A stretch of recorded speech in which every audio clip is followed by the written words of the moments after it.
Hi, ako si Edison, DTF operator ng Santiago. Bale, ito po ang aming machine na nagamit ng 6 days na merong 123 na A4.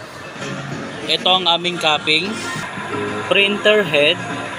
Ang aming colored head ay napalitan noong 8/20/24. Ganun na rin po ang aming white.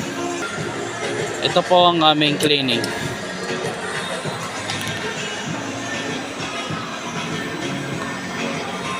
After cleaning, punasan ng malinis na tela ang wiper. Mag-nozzle check tayo. Ito po ang aming nozzle check. Ito ang aming use supply. Unused supply na tama lang ang inventory. Ito ang aming ABR. Ang waste tank ay nalinis kahapon, Saturday. Ang ground wirings ay narito din. Ang ink system ay tama lang.